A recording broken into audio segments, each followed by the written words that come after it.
美国对俄制裁持续加码，花样百出。最近的手法是逼迫俄罗斯债务违约，这也许可以打击俄罗斯的信誉，但也令美国的债权人竹篮打水一场空。此外，欧盟也推出第5轮制裁俄罗斯的方案，包括封杀俄罗斯煤炭等。但经济学家指出，这仅具有象征性意义，因为欧洲本来使用的煤炭也不多。北约一边制裁，一边为乌克兰提供军援。美国再追加1亿美元的标枪反坦克导弹给乌军，而北约国家更是首次向乌克兰提供坦克。据《华尔街日报》周二的报道，捷克国防部证实已向乌克兰赠予并送去11余辆 T-72主战坦克，以及1批大炮和 BMP-1步兵战车。同时，捷克与斯洛伐克还准备向乌克兰开放军事工业设施，以修理和翻新乌克兰的受损军备。数据显示，捷克政府一共有30辆 T-72主战坦克，这次给乌克兰送去了约一半。T-72主战坦克由苏联研发制造，1973年开始量产，设计目标为适合大纵深作战。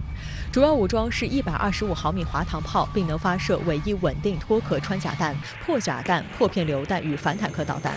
根据此前报道，这批 T-72最初属于东德，上世纪90年代德国政府将其转手出售。捷克国防部透露，已经向乌方提供了4500万美元的军事援助，但这批坦克受到外界高度关注，因为坦克属于进攻性装备。英国金融时报指出，捷克是自俄乌冲突以来首个向乌克兰提供进攻性装备的国家。该报担心这会令俄乌冲突进一步升级。此前，乌克兰总统泽连斯基表示，乌军只需要北约1%的坦克和飞机，具体来说就是约200架飞机和100辆坦克。但据波兰一名官员透露，目前乌军1天的战损相当于7天北约的捐赠量。美国向乌克兰提供的军援最多。美国国务卿布林肯周二宣布，再追加价值1亿美元的军备送给乌克兰，这意味着美国的援乌军备总额已达24亿美元。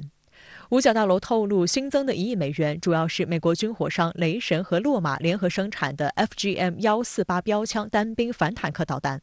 据《纽约时报》统计，在俄乌冲突的第1周，美国和北约向乌军提供了1.7万枚包括标枪在内的反坦克导弹。如此大的供应量，甚至影响了美军库存的安全。而乌军表示，每天的消耗量约为500枚。I mean, obviously, they know that in case of a war, they are not going to send the NATO troops on the ground. They will only keep pumping Ukraine with more weapons. Only beneficiaries, of this entire situation were the defense contractors like Lockheed Martin, the U.S. defense contractors, because we saw that their shares were really, skyrocketing, and they had a very good,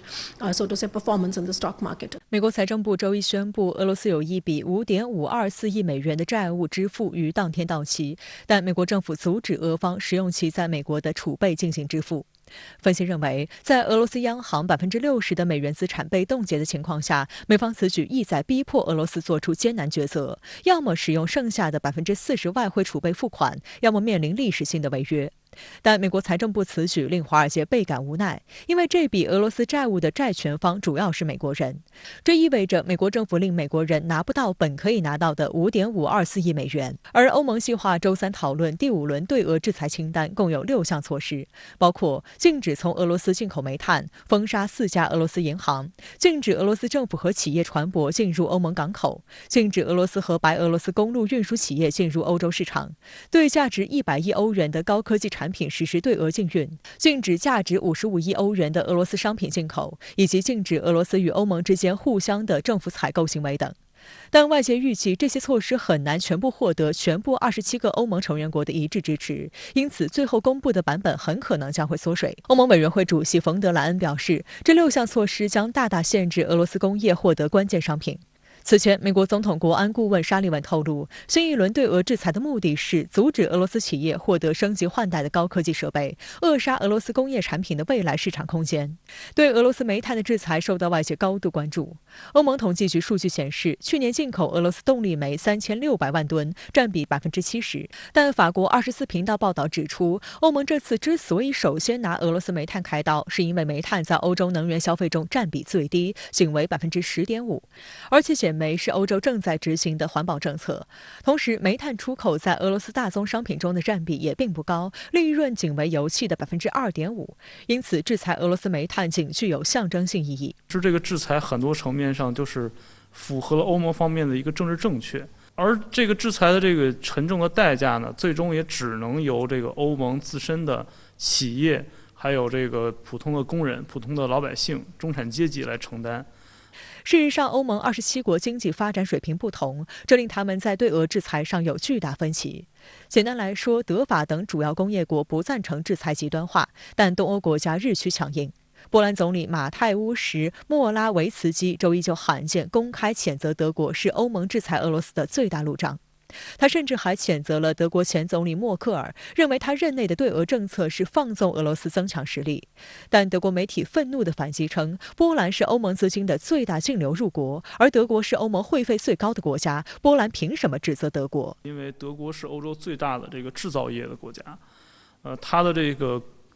工业企业、制造业的企业，它的运转是一刻都离不开能源的。如果说现在说完全要切断这个俄罗斯的能源的话，它也没有办法找到替代性的这个能源的供给，就导致它的这些企业，特别是它大量的这个中小企业，都会面临停工停产，然后都会面临工人的失业，所以说就会给它的经济造成很大的损失。其他国家说德国，其实也是站着说话不腰疼。总部设在华盛顿的国际金融协会首席经济学家罗宾·布鲁克斯在接受哥伦比亚广播公司连线采访时表示，石油和天然气是俄罗斯的经济命脉，但同样也是欧洲经济命脉，所以欧洲不敢贸然切断与俄罗斯的能源贸易。罗宾·布鲁克斯还分析了俄罗斯卢布成功挺过了美国及其盟友发起的金融制裁的最重要原因。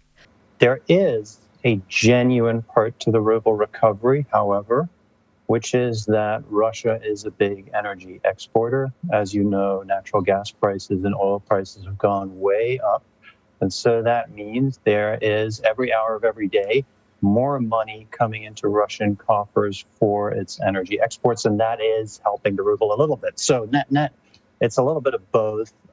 mostly.Don't trust what you see on the screens. 德国之声电视台报道指出，在德国政府做出逐步降低俄罗斯能源进口占比的决策后，美国和挪威等国的企业纷纷找上门来，表示愿意填补德国的油气缺口，但他们都只能提供长期合约，短期内都无法提高产能，以满足德国工业的极高需求。It doesn't look like the alternative sources can fill the gap, does it?No, it doesn't. I mean, that's basically unanimous from all of the sources that you see trying to estimate how much is possible, that there is only a minor increase possible with respect to pipeline deliveries and a little bit larger, but also very uncertain increase in the deliveries by LNG.周三的外交部例行记者会上，发言人赵立坚表示，对欧洲而言，战争和制裁带来的是难民潮、资金外流和能源短缺；对美国而言，战争和制裁却让美国在乱中牟利，赚得钵满盆满。历史和现实都已证明，制裁换不来和平与安全，只会带来双输或多输，让本已困难的世界经济雪上加霜，并冲击现有世界经济体系。美国如果真心希望推动乌克兰局势缓和，就应该停止拱火浇油，停止挥舞制裁大棒，停止胁迫言行，真正的劝和促谈。相关话题来连线特约评论员孙清杰。孙先生您好。欧美准备对俄罗斯进行新一轮制裁，那么您有什么样的观察吗？欧盟委员会主席冯德莱恩宣布将对俄罗斯进行第5轮制裁，另外，美国等7国集团也将一起推出新一轮的制裁措施。欧盟的制裁措施涵盖煤炭、银行、运输、高技术产品等6大方面，而美国、英国强化了在金融领域的制裁。欧美对俄罗斯的经济制裁早已超出了经济的层面，而是具有明确的战略目标的经济战。而对俄罗斯的经济战也是这次俄乌军事冲突的另外一个战场，其中扮演的角色是非常重要的。归根结底，对俄罗斯的经济战的目标就是要切断俄罗斯的经济来源。俄罗斯已经插入到国际市场的一条腿，或者主动或者被动的撤回来，也就是从国际市场中被脱钩、被驱离。随着战事的升级，对俄经济制裁的手段也会不断的升级，这是可以预料的一个前景。就目前而言，经济战对俄罗斯已经造成了巨大的冲击和挑战。最直观的就是俄罗斯货币金融市场的巨大的震荡，股市持续下跌。卢布的汇率虽然因俄罗斯要求欧盟等国以卢布结算天然气，以及卢布与黄金的捆绑而有所反弹，但我个人认为卢布汇率依然是脆弱的，缺少信用的支持。俄罗斯的黄金储备以及能源交易的前景不确定，